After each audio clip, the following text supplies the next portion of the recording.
नमस्कार दोस्तों। कातिल ने किस सफाई से धोई है आस्तीन, उसको खबर ही नहीं कि लहू बोलता भी है।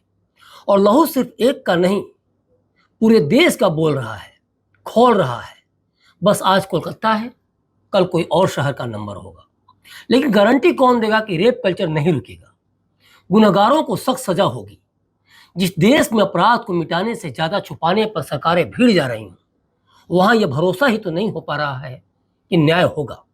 और यही कारण है कि कोलकाता डॉक्टर रेप मर्डर के बाद आज पूरा देश सड़कों पर है। सवाल पर सवाल उठ रहे हैं।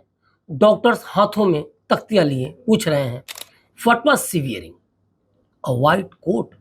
इस बीच सवालों की गुत्थियों में उलझता जा रहा है डॉक्टर रेप मर्डर केस।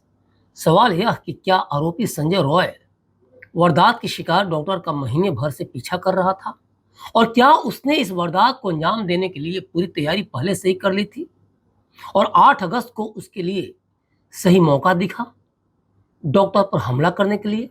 और सबसे बड़ा सवाल कि जिस जघन्य तरीके से ट्रेनी डॉक्टर की हत्या हुई है, वो क्या कोई एक व्यक्ति कर सकता है या फिर इसमें कई और लोग शामिल हो सकते हैं? तो क्या इन सवालों के जवाब जाने बिना सीबीआई भी इस केस के तह तक पहुंच सकती है?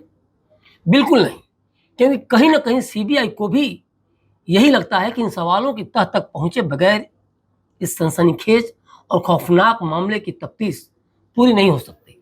फॉरेंसिक जांच में जो सबूत मिले हैं वो चीख चीख कर कह रहे हैं कि पीड़ित डॉक्टर की लाश से 151 ग्राम सीमन मिला है, जबकि औसतन एक शख्स का सीमन 5 ग्राम के आसपास होता है। यह अखिल भारतीय सरकारी डॉक्टर संघ की अतिरिक्त महासचिव डॉक्टर सुवर्ण गोस्वामी भी कहती हैं। तो जब मेडिकल साइंस कह रहा है, डॉक्टर कह रहे हैं, तो ये क्या इशारा करता है कि इस वारदात में एक से ज्यादा लोग शामिल हो सकते हैं? और अगर ऐसा है तो संजय रॉय के अलावा इस वारदात में और कौन कौन से लोग शामिल थे? इसका पता तो तभी चलेगा जब डीएनए रिपोर्ट आएगी। सीबीआई की जांच का दायरा अभी बहुत बढ़ता जा रहा है। गुनहगार कोई भी हो, बचना तो नामुमकिन है। सीबीआई ने चेस्ट मेडिसिन डिपार्टमेंट के एचओ डॉक्टर अरुणाभ दत्ता चौधरी, अस्पताल के पूर्व अधिकारी डॉक्टर संजय वशिष्ठ और फॉरेंसिक मेडिसिन की डॉक्टर पॉली समदार से पूछताछ भी की है। आने वाले समय में पुलिस के कई अधिकारियों से भी पूछताछ हो सकती है। इस बात से इनकार नहीं किया जा सकता, क्योंकि ऐसा नहीं हो सकता कि संजय रॉय ने पहली बार रेप किया और इतना जघन्य तरीके से मर्डर कर दिया। इसलिए जांच का एंगल कोलकाता पुलिस डिपार्टमेंट की तरफ भी मुड़ सकती है कि आखिर कौन है जिसने आरोपी को संरक्षण दे रखा था। मीडिया रिपोर्ट्स बताती हैं कि संजय कोलकाता पुलिस के बड़े अधिकारियों का चहेता था। वो कोलकाता पुलिस का टी शर्ट पहनता था। कहा यहां तक जा रहा है कि वारदात के बाद वो कोलकाता पुलिस की 4थी बटालियन के बैरक में गया था। और जिस तरह से उसे बचाने या सबूत को मिटाने की बातें कही गई, वो तो साफ तौर पर इस तरफ इशारा कर रही हैं कि कोई तो रसूखदार है जो इसे बचा रहा है और इसके द्वारा वो खुद को बचाता नजर आ रहा है।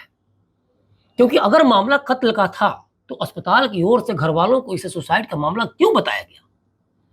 क्या अस्पताल को कत्ल और सुसाइड में अंतर नहीं समझ में आया? दूसरी बात कि अस्पताल में डॉक्टर का कत्ल हो गया और पुलिस ने इस मामले की जांच अननेचुरल डेथ मांगकर शुरू की।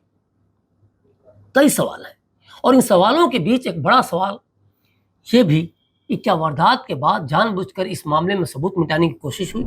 दूसरी बात कि शरीर पर जिस तरह से दरिंदगी की गई है, उसके जख्म बता रहे हैं कि ये किसी एक के अकेले का काम नहीं लगता। आंदोलन कर रहे डॉक्टरों ने यह भी इल्जाम लगाया कि कोलकाता पुलिस ने जरूरी सबूतों को मिटाने की साजिश रची थी। उनका इल्जाम है कि अस्पताल की जिस तीसरी मंजिल के सेमिनार हॉल में जूनियर डॉक्टर को मारा गया, उस फ्लोर तक को पुलिस ने सील नहीं किया, बल्कि उसी फ्लोर और उसी सेमिनार हॉल के बराबर में तोड़फोड़ और मरम्मत का काम शुरू कर दिया। चल क्या रहा है हमारे देश में? इंडियन मेडिकल एसोसिएशन यानी आईएमए ने डॉक्टर के बलात्कार और हत्या तथा उसके बाद तोड़फोड़ के विरोध में आज देशव्यापी प्रदर्शन का आह्वान किया है।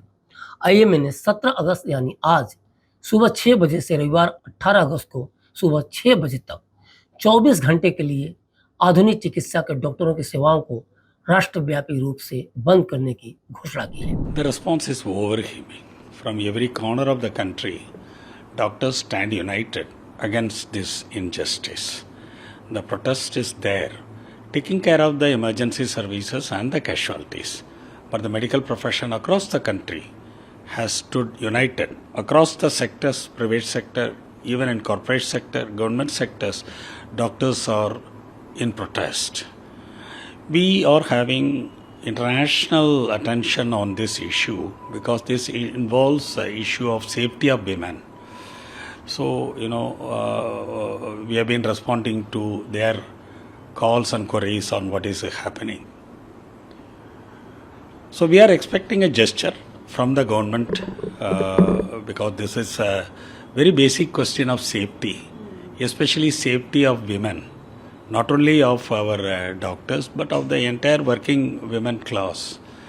So I think the public opinion in the country, the momentum that it has created, it has become a movement for safety.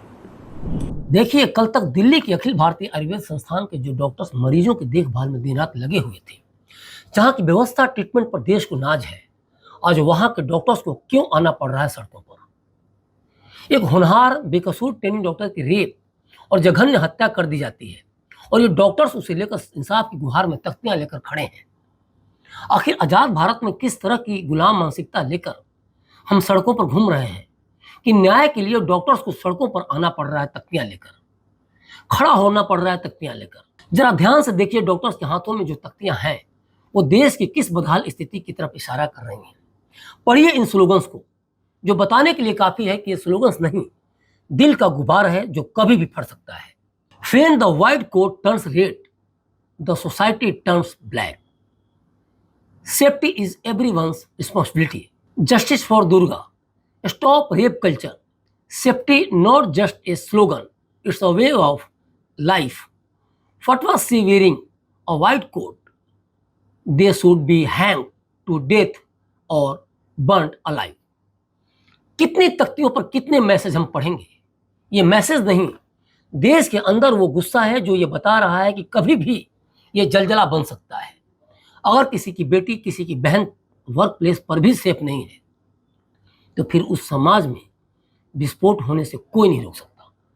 Doctors को आमतौर पर बहुत शांत ही देखा गया है और जब वे फांसी, जिंदा जलाने की बात करने लगे तो समझिए ये अंत का आरंभ है। दरिंदों के साथ कुछ ऐसी सख्तियां जरूर होनी चाहिए जिससे समाज में एक बड़ा मैसेज आए और ऐसे दुर्दान भेड़िए कहीं भी छिपकर जेहन में एक पल के लिए भी किसी की बहन बेटी के खिलाफ गलत सोच तक रखते हों तो उनकी रूह कांप जाए। क्योंकि तय मानिए, जिस तरह से रफ्तारों के पैरों तले किसी की इज्जत कुचली जा रही है, वो एक दिन बहुत भयानक होगी और उस दिन कोलकाता ही नहीं, पूरा देश धू धू कर जल रहा होगा। इस पूरी स्टोरी पर आपकी क्या प्रतिक्रिया है, हमें कमेंट बॉक्स में कमेंट कर जरूर बताइएगा। तो अभी तक के लिए बस इतना ही। मुझे दीजिए इजाज़त और देखते रहिए क्लिक इंडिया। शुक्रिया।